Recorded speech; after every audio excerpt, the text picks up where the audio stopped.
اپنے ذاتی مرلہ کے لیے مرنے مرانے پہ آ جاتے ہیں، اپنی ذاتی زمین کے لیے ہم لڑائی جھگڑے پہ آ جائے عدالتوں تک پہنچ جاتے ہیں، ساری زندگی اپنی ذاتی زمین کے لیے عدالتوں میں گزارتے ہیں، اور بیت المقدس لوارث ہو گئی ہے۔ صلاح الدین ایوبی کے ماننے والے ختم ہو گئے ہیں۔ سلطان صلاح الدین ایوبی 4 سال تک مسکرائے نہیں تھے، مسکراتے نہیں تھے، ہنستے نہیں تھے۔ کسی نے سلطان صلاح الدین ایوبی سے پوچھا جناب مسکراتے نہیں ہیں، آپ نے فرمایا بیت المقدس یہودیوں کے قبضے میں ہو اور صلاح الدین ایوبی مسکراتا رہے، ہم کس بات کا مسکرائیں؟ بیت المقدس کی حفاظت بیٹیاں پتھر اٹھا کر رہی ہوں اور یہاں ہم عمران کی لڑائی لڑ رہے ہوں، وہ بیت المقدس کی خاطر لڑ رہے ہیں، ہم یہاں زرداری کی خاطر لڑ رہے ہیں، وہ اللہ اور اس کے رسول کے راہ میں لڑ رہے ہیں اور ہم یہاں نواز زرداری اور عمران کے پیچھے اور کاف لیگ کے پیچھے اور دنیا دار ظالموں کے پیچھے آپس میں 70 سال سے بھائی سے جدا ہے۔ کیوں؟ عمران کے پیچھے، رشتہ داروں کی لڑائی ہیں نواز کے پیچھے۔ ہمارا تو ایک اصول ہے، بہت سادہ سا ہے، اصول دوستی کوثر افنا، جو ان سے بے تعلق ہو ہمارا ہو نہیں سکتا۔ ہمارے تو دوستی کا معیار بھی اللہ رسول ہے، ہماری دشمنی کا معیار بھی اللہ رسول ہے۔ جو اللہ اور اس کے رسول کے فرما بردار ہے، اللہ اور اس کے رسول کا وفادار ہے، ہم اس کے غلام ہیں۔ جو ان کے دیے ہوئے راستے اور ان کے دیے ہوئے نظام پر بتائیں۔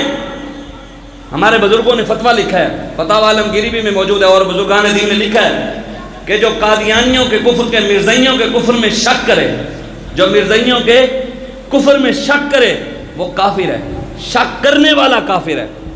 اور حضور فیض احمد ویسی رحمۃ اللہ علیہ بھاولپور والے، انہوں نے فتویٰ لکھا ہے، انہوں نے فرمایا جو مرزائیوں کے کفر میں شک کرے وہ کافر ہے، جو اس کو کافر نہ سمجھے وہ بھی کافر ہے۔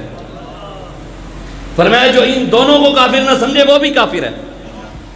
بچائیں، یہ تو ہے مرزائیوں کو کافر نہ سمجھنے والا کافر، جو مرزائیوں کو پاکستان میں بڑے بڑے عہدے دے، جو مرزائیوں کے ساتھ یاریاں لگائیں، جو کہتے ہیں ہم امریکہ کا نام قوم کو الو بناتے ہیں امریکہ کا کہہ کر کہ ہم آپ کے غلام ہیں، جو آپ کہیں ہم وہ کر لیں۔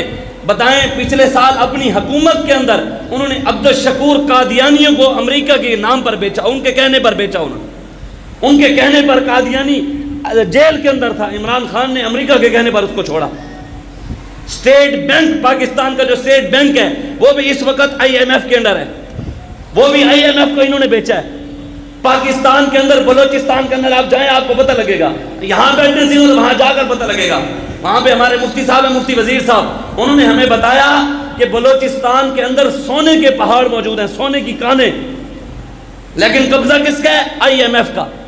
IMF کاٹ کر لے جا رہا ہے، کوئی پوچھنے والا نہیں۔ ایک تو ہم نے ان کا قرضہ بھی دینا ہے، قرضہ اور چڑھ رہا ہے، اور ہماری چیزوں پر بھی قبضہ ان کا۔ کوئلہ زرداری نے سارے کا سارا پاکستان کا کوئلہ انہوں نے IMF کو 2 روپے کے حساب سے بیچا ہے، 2 روپے کلو کے حساب سے۔ نہروں کے اندر پانی نہیں، دریا سوکھے پڑے ہیں ان ذلیلوں کی وجہ سے۔ جب حضور کے غلام تھے تو سوکھے ہوئے دریا بھی چل جایا کرتے تھے۔ حضرت عمر فاروق کے پاس شخص آیا، اس نے کہا حضور دریائے نیل سوکھا پڑا ہے تو کیا کریں؟ تو حضرت عمر فاروق نے کیا فرمایا تھا کہ مولویوں کا سیاست سے کام نہیں ہے، یہ کام وزیر جنگلات کا ہے، نہروں اور دریاؤں کا مسئلہ وزیر جنگلات حل کرے گا، ہم حل نہیں کر سکتے، یہی فرمایا تھا۔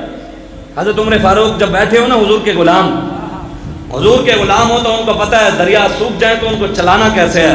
حضرت عمر فاروق نے قلم اٹھا کر خط لکھ دیا دریا کو، فرمایا دریا اگر اللہ کے حکم سے چلتا ہے تو رب کا بندہ عمر تجھے حکم دے رہا ہے چل، اگر رب کے حکم کے بغیر چلتا ہے تو رکے آگ کے بعد تُو نے چلنا نہیں۔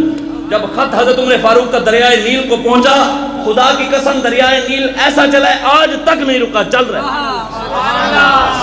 حضور کے غلام کہیں تو سوکھے ہوئے دریا بھی چل جائیں، امریکہ کے غلام بیٹھے ہوئے تو چلتے ہوئے بھی سوکھ جائیں۔ سارے پاکستان کا ہر طبقہ پریشان، کسان پریشان، تاجر پریشان، ہر بندہ پریشان ہے پاکستان ان کی وجہ سے۔ ان کو تو کوئی فرق ہی نہیں ہے، 20-20 لاکھ روپے کی ایک ٹائم کی روٹی کھاتے ہیں، ہیلی کاپٹروں پہ سواریاں کرتے ہیں، کہتے ہیں پاکستان کے کچھ بھی نہیں ہے، خالی ہیں بینک، اور ترکی کے دورے ہو رہے ہیں۔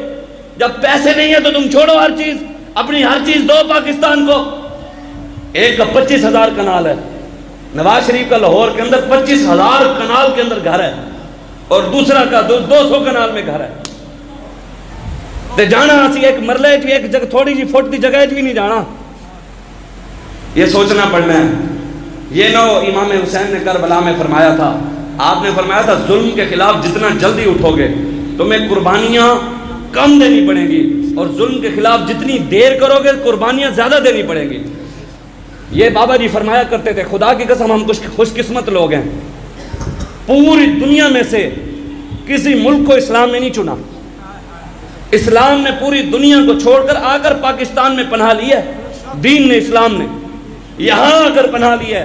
یہ نہ ہو کہ اسلام ہم سے بھی ناراض ہو کر چلا جائے اور بعد میں ہم ہاتھ ملتے رہیں، کشمیر والے حالات یہاں بن جائیں۔